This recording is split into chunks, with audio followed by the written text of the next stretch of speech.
এখনো পর্যন্ত কোনো সিদ্ধান্ত হয়নি। যারা রেলের যারা রানিং স্টাফ যারা কর্মবিরতি পালন করছে এবং এছাড়া বিএনপির একজন নেতা শিমুল বিশ্বাস, রেল সচিব সহ সকাল থেকে কয়েক দফা বৈঠক করেছে, কিন্তু বৈঠকে কোনো প্রকার ফলাফল আসেনি।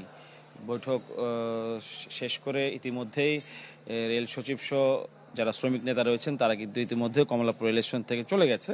তারা আবার বিকেল বা সন্ধ্যা নাগাদ আবার আসবেন। তবে এখনও পর্যন্ত ট্রেন চলাচলের কোনো সিদ্ধান্ত হয়নি। তবে সন্ধ্যা 6টা পর্যন্ত যে ট্রেনগুলো চলাচল করতো সেই ট্রেনের অনলাইনে ট্রেনের টিকিটের টাকাগুলো অনলাইনে রিফান্ড নেওয়া যাবে এবং যে কাউন্টার থেকে কেনা হয়েছে কাউন্টারে এসে সেই টাকাটি ফেরত নেওয়া যাবে।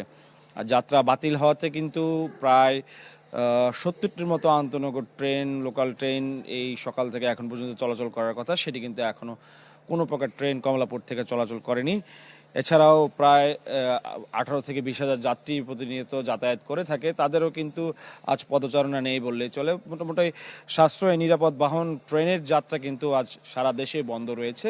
রানিং স্টাফরা যে দাবি জানাচ্ছে সেটি হচ্ছে অর্থ মন্ত্রণালয় থেকে লিখিতভাবে তারা এই সমস্যার সমাধান চায়। তারা যে বেতনটি পেয়ে থাকেন এর অতিরিক্ত অর্থ তারা রানিং মাইলেজ 8 ঘন্টার বেশি ডিউটি করলে যে টাকাটা পেত সেই টাকার আলোকে পেনশনের যে টাকা তারা পাওয়ার কথা সেটি চাচ্ছেন। কিন্তু নিয়ম হচ্ছে বা রেল কর্তৃপক্ষ বা অর্থ মন্ত্রণালয় থেকে বলা হচ্ছে শুধু যে বেতনটি তারা পায় সে বেতনের আদলে পেনশনের টাকাটি দেওয়া হবে।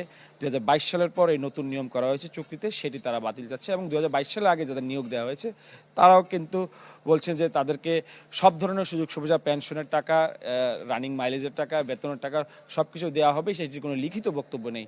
তাই তারা লিখিত বক্তব্য চাচ্ছে বা লিখিতভাবে সমস্যাগুলোর সমাধান চাচ্ছে রেলের কর্মকর্তা কর্মচারীরা। এখন দেখার বিষয় দিন শেষে কি সিদ্ধান্ত আসে, আদৌ কি আজ ট্রেন চলাচল শুরু হয় কিনা বা অর্থ মন্ত্রণালয় থেকে রেল মন্ত্রণালয় থেকে কোনো আশ্বাস দেওয়া হয় কিনা বা লিখিত কোনো বিষয় দেওয়া হয় কিনা যে তাদের আন্দোলন স্থগিত করা হয় এবং ট্রেন চলাচল আবার কখন নাগাদ চালু হবে সেটি এখন দেখার বিষয়। মাহফুজ, আপনাকে ধন্যবাদ। এবার চট্টগ্রামে যেতে চাই ইবেন মিরের কাছে। ইবেন, চট্টগ্রামের যে যাত্রীরা আছে তারা কি তাদের টিকিটের টাকাটা রিফান্ড পাচ্ছে?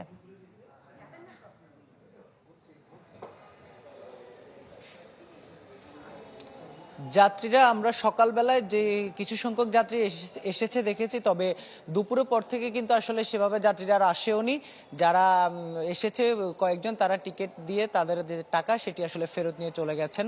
আর যারা টিকিট দিয়ে ভ্রমণের জন্য বিআরটিসি যে বাস, সে বাসে চড়েছেন, তারা সে বাসে করে গন্তব্যের উদ্দেশ্যে গিয়েছেন। বিশেষ করে চট্টগ্রাম থেকে সিলেট, কুমিল্লা এই যে জায়গাগুলো, সেই জায়গাগুলোর উদ্দেশ্যে মূলত বাস ছেড়ে গেছে। যদিও চট্টগ্রাম থেকে কিন্তু নোয়াখালী এবং অন্যান্য জায়গায়ও কিন্তু ট্রেনের যাতায়াতের যে ট্রেন, সেই ট্রেন রয়েছে। তবে সেই ট্রেনের যাত্রীদের জন্য কোনো বাস রাখা হয়নি, তাদেরকে টিকিট ফেরত দেওয়া হয়েছে, টাকা ফেরত দেওয়া হয়েছে।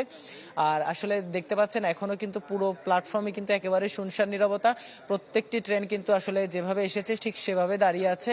এরপরে কিন্তু আর গতকাল রাত 12টা থেকে কিন্তু আর কোনো ধরনের ট্রেন যে চাকা সেটি আসলে ঘোরেনি। আর অন্যদিকে যারা লোকোমাস্টার তারা কিন্তু এখনো তাদের যে লোকোশেড পাহাড়তলী সেখানে তারা অবস্থান নিয়ে আছেন, সেখানে তারা বিক্ষোভ করছেন এবং তারা তাদের যে দাবি সে দাবি মানা না হলে তারা ট্রেনে ইঞ্জিনে উঠবেন না এবং ট্রেন চালাবেন না, তেমনটি আসলে তারা এখন পর্যন্ত অনড় অবস্থায় রয়েছেন। আর যাত্রীরা সকালবেলায় যেহেতু আজকে সকাল থেকেই মূলত ধর্মঘটের শুরু হয়েছে, সেই কারণে যাত্রীরা কিন্তু শুরুর দিকে ট্রেন না পেলেও পরে যখন আসলে গণমাধ্যম এবং অন্যান্য মাধ্যমে তারা বিষয়টা জানতে পেরেছে, তারপর কিন্তু আসলে সেভাবে তেমন বেশি কেউ আসেনি এবং ভিড় করেনি। আর এখন আমরা আমাদের স্টেশন ম্যানেজার যেমনটি জানিয়েছেন, তারা তাদের যে প্রস্তুতি সেটি তারা নিয়ে রেখেছেন। যে কোনো সময় যদি ঘোষণা আসে আন্দোলন প্রত্যাহারের, সেক্ষেত্রে যে কোনো সময় আবার শুরু হবে ট্রেন চলাচল। ইবেন, আপনাকে ধন্যবাদ। আমরা দেখতে পাচ্ছি ময়মনসিংহ থেকে আমাদের সহকর্মী সুলতান মাহমুদ কনিক আমাদের সাথে যুক্ত হয়েছে। তার আগে আমরা একটু রংপুরে যেতে চাই ফখরুল শাহিনের কাছে। ফখরুল, রংপুরের কি অবস্থা?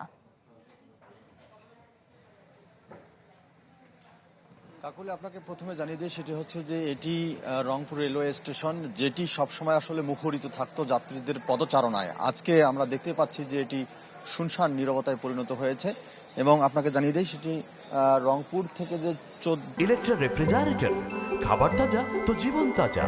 ইলেকট্রা, ফ্রিজের রাজা।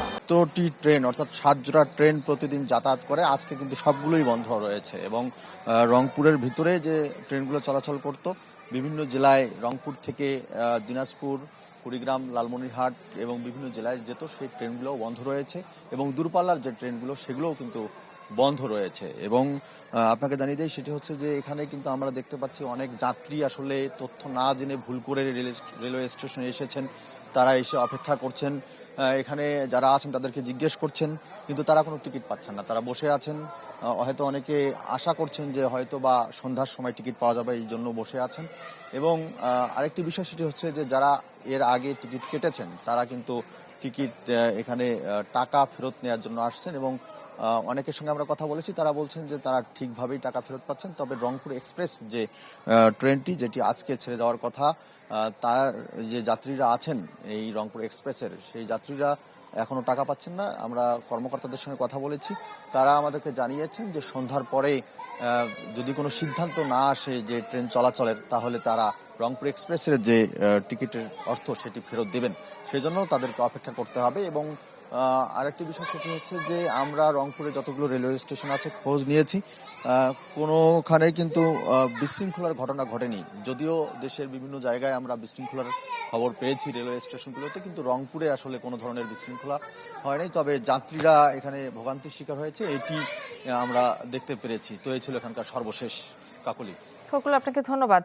আমাদের সাথে যশোর থেকে তহিদুর রহমানও যুক্ত হয়ে গেছে। তবে আমরা ময়মনসিংহে যেতে চাই কনিকের কাছে। কনিক, আমরা দেখলাম যে রংপুরে কিন্তু যাত্রীরা টিকিটের টাকা এখনো ফেরত পাচ্ছে না। ময়মনসিংহের কি অবস্থা?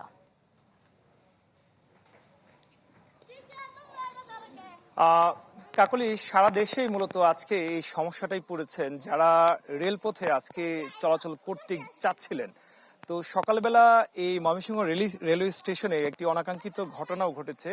ক্ষুব্ধ যে সকল যাত্রীরা আছেন তারা কিন্তু স্টেশন সুপারভাইজার যিনি আছেন তাকে কিন্তু অবরুদ্ধ করে রেখেছিলেন। পরবর্তী সময়ে আইন শৃঙ্খলা বাহিনীর অনেক সদস্যরা এসেছেন এবং তাদের যে সকল যাত্রীরা ছিলেন তারা প্রত্যেকেই কিন্তু একটি কথাই বলেছেন যে যেহেতু এটি 1 মাস আগের থেকে আলটিমেটাম দেওয়া এবং আজকে গতকাল রাতেই মধ্যরাতে যেহেতু এই ধরনের একটি সমস্যা ঘটবে, তো সরকারের যারা এখন দায়িত্ব পালন করছেন, নীতি নির্ধারকরা যারা আছেন, তারা এই বিষয়টি পারতো তখনই সমাধান করে ফেলতো।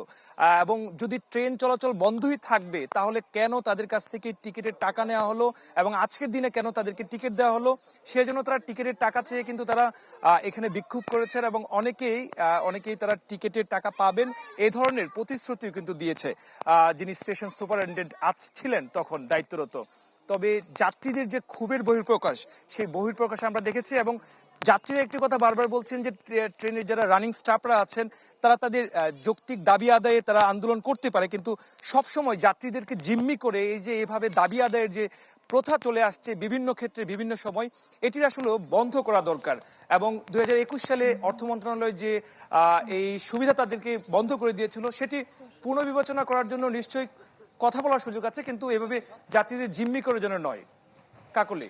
কনিক, আপনাকে ধন্যবাদ। দর্শক, এবার চলে যেতে চাই যশোরের তহিদুর রহমানের কাছে। তহিদ, যশোরের কি অবস্থা? যাত্রীরা কি এখনো স্টেশনে আসছে কিনা, আর টিকিটের টাকা ফেরত কি নিচ্ছে কিনা? হ্যাঁ, কাকলি, টিকিটের টাকাটা এখানে নিয়মিতই সকাল থেকে অনেকে ফেরত নিয়েছে আমরা দেখেছি। এবং আমি কিছুক্ষণ আগে কথা বলছিলাম এখানকার স্টেশন মাস্টারের সাথে, তিনি জানালেন যে এই কাউন্টার থেকে যারা টিকিট কেটেছেন তারা এখানে আসলেই সাথে সাথে টাকা ফেরত দেওয়া হচ্ছে এবং কারো যদি কোনো অসুবিধা হয় সরাসরি তার সাথে যোগাযোগ করার জন্য বলা হচ্ছে এবং তিনি সবসময় তদারকি করছেন বলে জানিয়েছেন। তবে কিছুক্ষণ আগেই এখনও আমরা দেখছি যে প্ল্যাটফর্মে মানুষ আসছে এবং ফিরে যাচ্ছে, কারণ আপনি জানেন যে বেনাপোল থেকে ঢাকায় যে সরাসরি ট্রেনটি চলাচল করে তার এই মুহূর্তেই সেটা ছেড়ে যাওয়ার কথা ছিল। সেই কারণে অনেকেই না জেনে যারা আগে টিকিট কেটে রেখেছিলেন তারা কিন্তু প্ল্যাটফর্মে আসছেন এবং এখানে ঘুরে আবার হতাশ হয়ে ফিরে যাচ্ছেন। একই সাথে জানিয়ে রাখি যে স্বল্প সময়ে কম খরচে স্বাচ্ছন্দ্য ভ্রমণের জন্য কিন্তু আমাদের এই অঞ্চলে ট্রেন যোগাযোগ বেশ জনপ্রিয় ছিল। স্বাভাবিকভাবে বন্ধ হয়ে যাওয়ার কারণে তারা চরম ভোগান্তি পড়েছেন যারা যাতায়াত করছেন, বিশেষ করে দূরপাল্লার যাত্রীরা।